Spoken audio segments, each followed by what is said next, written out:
This is kind of a part two to what I was saying about the Kardashians and the Jenners. Please leave them alone. If you are harassing them and you are saying mean shit to them, like the only reason you're famous is because of Paris Hilton or a sex tape, or you're blaming them for your own personal insecurities as far as the way that you look. And as far as the reason you feel insecure about the way that you look is because of the people's personal choices around you as a child to abuse you. The Kardashians and the Jenners were not around you as a child. They truthfully, at the end of the day, had nothing to do with why you feel insecure about the way that you look. I don't care how many times that they were in the media. I don't care how popular these women were when you were growing up. You have a responsibility to take. You even have to take ownership and responsibility over your own trauma.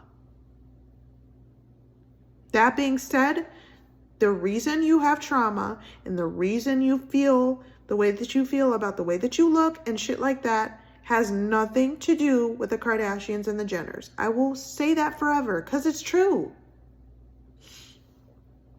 You can enjoy their show, you can enjoy their makeup products and their lingerie and everything that and their perfume and everything that they have to offer, because at the end of the day, they are still loving people with good hearts. And I have seen the Kardashians and the Jenners personally on their show give back to people in many amazing ways. I have seen Kim Kardashian use her power for good to get people out of jail who don't belong there.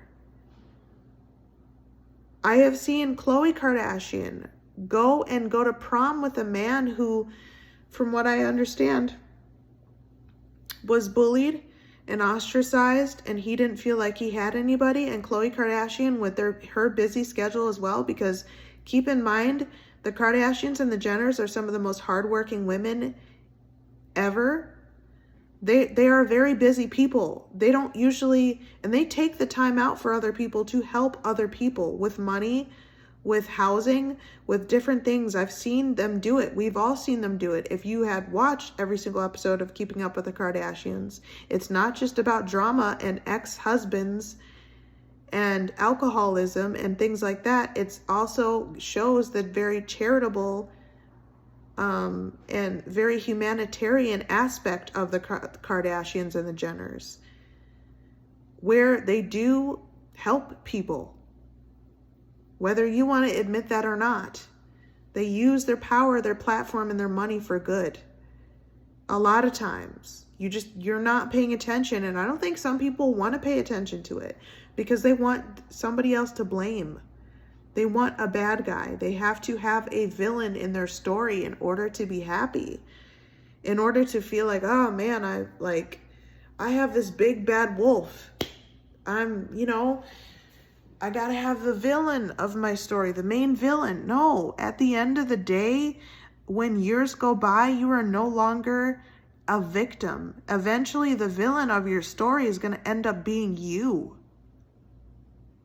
The person you look back at in the mirror every single day is going to be the villain, not anybody on TV. No celebrity on this planet, whether they're a singer, actor, I don't care what they do, in Hollywood, is to blame at the end of the day for how you feel about you as a survivor. If you've made it this far in your life, no matter how you may be feeling in this moment, I will say it over and over again because it's truth, it's facts. You are a survivor. You're no longer a victim. So to hear people come on this app and shame the Kardashians and Jenners and stuff like that is just not okay. It's sickening. Stop. That's bullying too. You guys want to claim that people in the limelight are bullying you because of the choices that they make with their own bodies. But y'all are actually the main bullies. Like, look at this behaviors. And then on top of it, oh my goodness. Okay. So when it comes to body image issues and stuff like that, obviously we've all had them. I've had them. And we work our butts off. We go into therapy. right? We go to therapy and we sit down with a counselor, a trained professional, and we talk about those things. And if we don't feel comfortable going to therapy, which is fine, it's not for everybody. I'm not saying that people have to go to therapy, because they don't. It's an option for people who think that that may be helpful to them to speak to a professional. But if you don't, obviously, you know, people are strong. They can get through shit. No matter what it looks like in your life right now, no matter how much pain you may be in, you can make it through this. I promise you that. You know, and Timothy Chalamet and Kylie Jenner are living it up. They're living their best life. That's the real truth of the matter. They're living their best life, and they truthfully are not paying attention to any BS. And I feel like I feel so much love in my heart for them, for all of the Kardashians and all of the Jenners, and I wish them nothing but happiness, health, and continued success, because they deserve all of those good things. Because truthfully, at the end of the day, no matter who you are, no matter what you've been through, no matter what's happened to you, we all deserve good things. We all deserve a chance at that life that we've always dreamed of. And that's the real tea on things. Like, when I go on TikTok, I make sure that anytime I'm going to comment on anybody's videos, it's always something positive. Like, I never come on, even if I don't agree with necessarily somebody's video, I never come on their video and leave a negative comment. I just have never seen the point in it. I've never seen, like, the purpose for bringing somebody down, even when I was a child. Even when I was a little girl, going through all of the fucked up things that I went through, I never saw the purpose in bringing somebody down.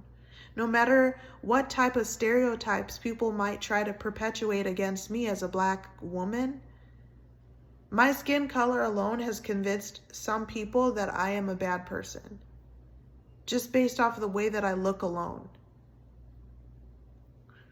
So it's like, you just can't judge a book by its cover, as they say. You know what I mean? You can't necessarily know who somebody is straight off the bat just by the way that they look, or their skin color, or their ethnicity, or their gender, how they choose to identify, whether it's they, them, she, he, her, transgender, gay, lesbian, bi, pansexual, straight. It doesn't matter. Like, everybody deserves love, and they deserve those opportunities that they've been waiting for since they were a kid.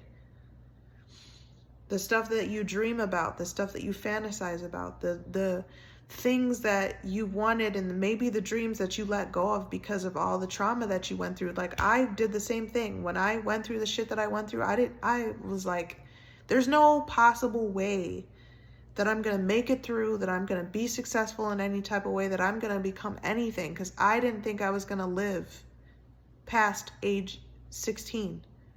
But I did. And you know what? I'm a stronger Black woman because of it. No matter what may be going on in my life, even right now, I'm a stronger Black woman. And I don't allow those past experiences, or even things that happened a couple of weeks ago or a month ago, to define who I am right now in this moment. And right now, who I am in this moment as a Black woman, as a influencer, and as somebody talking to you through the screen right now, looking you dead in your eyes, I am here to encourage you, and here to encourage so many other people around the world who watch YouTube, who go on these platforms like YouTube, TikTok, Snapchat, you name Twitter, you name it, who are looking to somebody to tell them, hey, yes, you are a survivor. Yes, you are strong. Yes, you are beautiful. Yes, you are loved. But you also have to take ownership and responsibility over the shit that's happened to you. And know that it doesn't make you a lifelong victim, because it all that it does is make you a stronger person. You can use those things as stepping stones to where you need to get in your future in life. And nobody can define that for you. Nobody can tell you who you are, what you've been through. That is your story. That's, you know, deep down within your heart, you know the truth, even if nobody else wants to acknowledge the truth when it comes to what you've been through. And that's all that matters. You don't need external validation. At the end of the day, the most validation you need is internal. It comes, the answers that you are seeking in your life, the answers that you are searching for are internal. They are inside of you this entire time. Ever since we were kids, you know, we watched movies about magic and finding magic in life and like magic this, magic that. Magic at the end of the day comes internally, not all the time does it come externally, but a lot of real powerful magic, life-changing magic comes in within. You find it within yourself as a person. You know, even if you genuinely, and I support wholeheartedly all the people who do want to practice witchcraft and who do want to do those types of things, because I don't think there's anything wrong with it. I'm not a super religious, Bible-thumping person. I think that witchcraft can be a good thing if you use it with good intention. Now, that being said, there are plenty of people out there who use witchcraft for bad intention. That we will get into in another video if I remember to bring it up again. But yeah, like people, it all depends on your intentions, right? If you're using it for love, if you're using it for money, well, also not, okay, that's complicated, because using witchcraft for love, you should not force anybody to fall in love with you through witchcraft. I think that is wrong. That is called abusing your power as a witch, abusing your power as a mystic, as some people call it, somebody openly practicing witchcraft. Do not do love spells on people. It's wrong. It's not okay. There is a code of ethics when it comes to being a witch and being, like, as some people call it, because they don't like the word witch, being a mystic. There's a code of ethics. It's to not force people into, you know, wanting to be in a relationship with you through the vice and through the through witchcraft, through magic, and any type of ritual that you decide to do. Whether, I mean, there are many different forms of witchcraft, many different ways to practice witchcraft. There are things called color magic. There is things called word magic. There's all different types of magic and witchcraft that you can practice. You just have to have good intention behind it. And that also amplifies the magic and makes the magic more powerful, makes it stronger, and makes it so it doesn't backfire on you and you're not serving, possibly, depending on how bad what you've done is, lifetimes of karma. And negative karma at that, if you wound up hurting somebody by abusing your power through witchcraft. You know, there's obviously, you can go through a month of karma based off of the level in which you have tried to fuck somebody up with witchcraft, or lifetimes of karma, depending on what you fucking did to that person. You know what I mean? So I want people to be careful when it comes to using witchcraft as well, knowing how powerful that shit is. You know, don't abuse your power. Don't hurt people just because you're using witchcraft and you have that power of magic and you have that resource or that at your fingertips and you were born a witch. There are people who can be born witches. Especially if you're a blood-born witch, yeah. You need to learn not to abuse your power. And I'm not saying that if you're a blood-born witch, you're going to automatically abuse your power at all. But some people do. And that's why we're having this conversation. Because there are people out there who were even born witches and know what they're doing and have known what they're doing for a very long time and use it for all of the wrong reasons instead of the right reasons. I'm not going to go into anything else about the subject because obviously, you know, where I'm living right now, that kind of stuff is controversial enough. And I think that there are some people who think that it's controversial enough that I live in their area as a black person, much less a black person with ethnic 4C hair. You know what I mean? And so to some people where I'm living right now, like I said, that's controversial enough, me being black and living where I live. And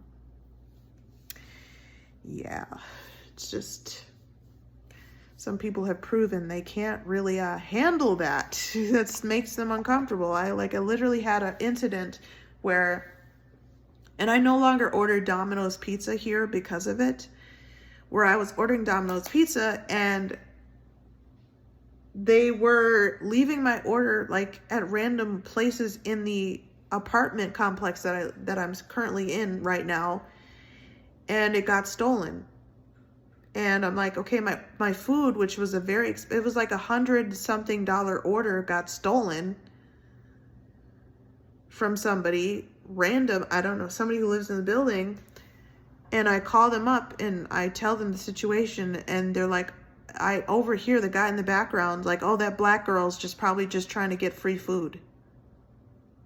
And I was really upset. I'm like, wait a minute, you guys leave my order at the front door after I said, can you guys call me when the order gets here so I can come down and pick it up and make sure that it's not left by the door so it doesn't get stolen. I specifically told them that just so that we wouldn't run into any issues where there's a possibility that could happen. And the guy leaves it down there on purpose, because now I think they're getting more racist people to work at Domino's and in the area that I'm living at. So, overhearing that guy in the background saying, oh, that black girl probably just wants free food, is an obvious indication that they not only did they do this, but they did it on fucking purpose, because they're like, who gives a fuck? It's just some black chick. She ordered all this shit, and we're not going to go out of our way to call her. But then they try to say that they did call me, but I wasn't picking up. I think I would know if my phone rang. I always keep my phone on the highest volume, just in case it's an important phone call that's coming through and I need to pick it up right away. I don't turn my phone down ever. So they didn't actually try to call me. I think that it was just an excuse they made up because they were tired of delivering food to me because I'm a black woman. And I know some people even say shit like, well, she's probably just using the race card, which I hate, by the way. I will discuss the race card more in other videos, because I think people even having it within themselves to say things like, well, she's probably just using the race card, is extremely disgusting. Because I'm not using the race card. If I was using the race card, I would probably have blamed everything that's fucked up that's happened to me on race. And I know that that's not the case. I know that not every bad thing that's ever happened to me has to do with my race. But in this particular incident, it did, especially after what I heard the guy, one of the managers at Domino's, say about me when I called to explain the situation. So this time it was for sure a race-related incident, and that's what motivated them to be so fucking mean to me. But, okay, I hope you guys have a good day. Thank you for watching. Please like, subscribe, and share. I'm going to try to remember this, like I said in the other video, to say this. It helps get my videos out there to anybody else who's interested in what I have to say. And as always, peace and love. Make sure everybody out there is using any kind of voice that they have or platform for the good of humanity and for the good of nature, for humans, for animals, for the planet overall, because at the end of the day, a true witch, a true compassionate person, someone who really cares about the planet and really cares about true magic, cares about love. They don't want to spread hate. They don't want to send the vibration or the energy of hate. So yeah, at the end of the day, we are love centered. You know, we do things sometimes, we make mistakes, and we do things when we're upset, and then we move on in the healthiest way we possibly can. Sometimes our coping mechanisms are unhealthy, and sometimes they're, you know, we get advice from professionals that are healthy coping mechanisms for what we've gone through. But either way, you know, strive to live with love in your heart at the end of the day, even if it's love for just one person or just love for one thing. Because really, that's the root of it all. That is the truth. That is the root to all real magic, and real powerful magic is love. That's the key ingredient. And I will talk to you in the next video. Thank you.